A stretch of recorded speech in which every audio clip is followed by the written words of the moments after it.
The sun rises over a wild, untamed landscape. A small group of humans steps out from the mouth of a limestone cave, starting their day like they have for generations. Some scan the open land for game.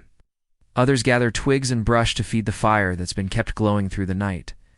Forget the tired cartoon image of cavemen dragging women around or clubbing mammoths. Their reality was far richer, far more complex. When survival was a full-time job, how did these early humans actually spend their waking hours? Archaeologists study stone tools, fire pits, animal bones, and even the occasional preserved item made of wood or textile. Cave paintings and portable art revealed their creative and symbolic side. And although we have to be careful with comparisons, modern hunter-gatherer communities can offer clues about how early humans might have lived. They got their food from wild sources, animals they hunted, and plants they gathered. Life flowed with the natural light, shifting with the seasons. The morning ritual often began by reviving the fire. Sites like Terra Amata in France dating back some 380,000 years show carefully maintained hearths. Fire wasn't just for warmth, it lit the dark, kept predators away, and made food safer and easier to eat. In other words, some things like eating or fetching water had to be done now, while others like preparing for winter were part of longer-term planning.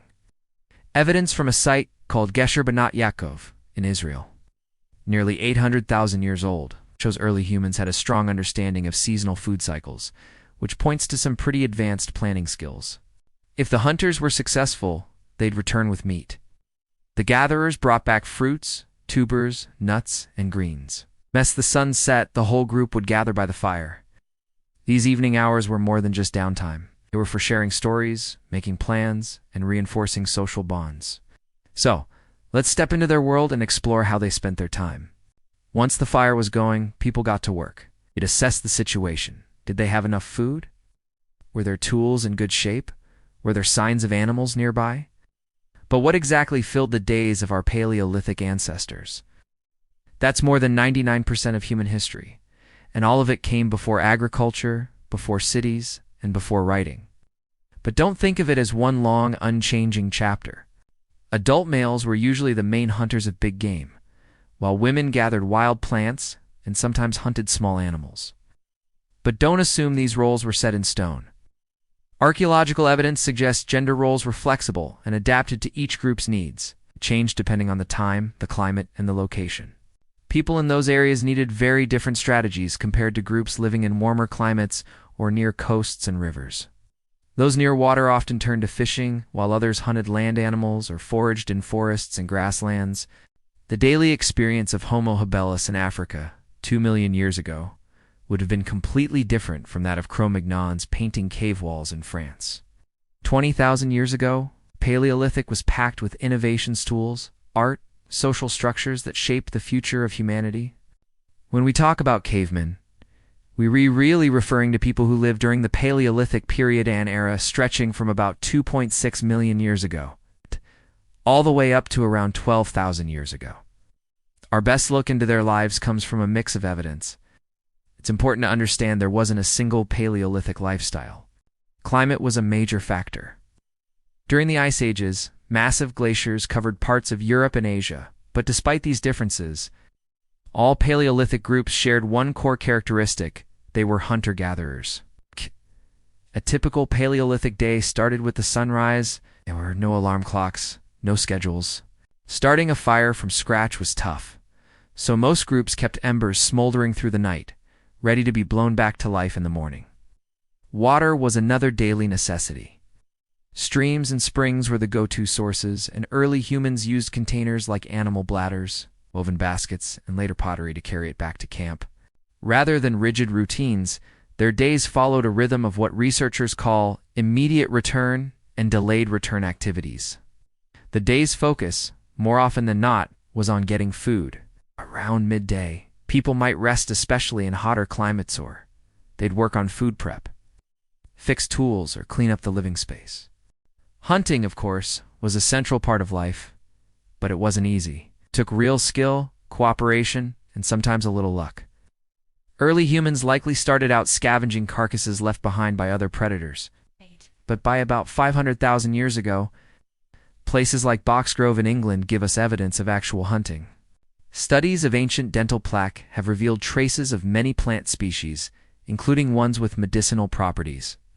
Clearly, they knew what to eat and how to use it. One horse bone found there even shows a clear spear wound. This wisdom was passed down generation after generation and was key to survival. In spring, they might collect eggs and fresh greens. Though the exact date is debated, it's clear that humans were controlling fire and cooking food at least 400,000 years ago, possibly even earlier. Cooking didn't just make food taste better. It unlocked more calories and neutralized toxins in certain plants, giving our ancestors a major survival advantage. Summer brought berries and young animals. Autumn was for nuts and preparing for winter. And winter? That was the toughest season, often relying on preserved foods. And don't forget fishing. The Paleolithic site at Coster in Illinois, about 9,000 years old, shows early humans using bone hooks and nets to catch fish. Others dug storage pits to keep food cool underground. In colder climates, they simply used the freezing temperatures to preserve meat. Back then, the weapons were simple: stone hand axes and wooden spears. But by 400,000 years ago, people in what's now Germany were making spears with impressive balance, perfect for throwing. By around 30,000 years ago, the spear thrower came into play, dramatically improving range and force. And when researchers study Paleolithic skeletons, they often find better overall nutrition and fewer deficiencies than those seen in early agricultural societies. The bow and arrow arrived in some areas by 20,000 years ago, revolutionizing hunting even further. That said, hunting didn't always pan out. That's why plant gathering was the more dependable part of the food strategy.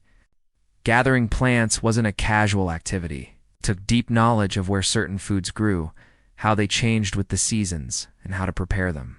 The seasons played a big role in shaping their routines. Storage technology wasn't as advanced as it would be later, but they still found ways. Some dried meat to make an early form of jerky. Interestingly, their diets were much more diverse than the early farming diets that came later. Oh. One of the biggest game changers in their lifestyle was cooking.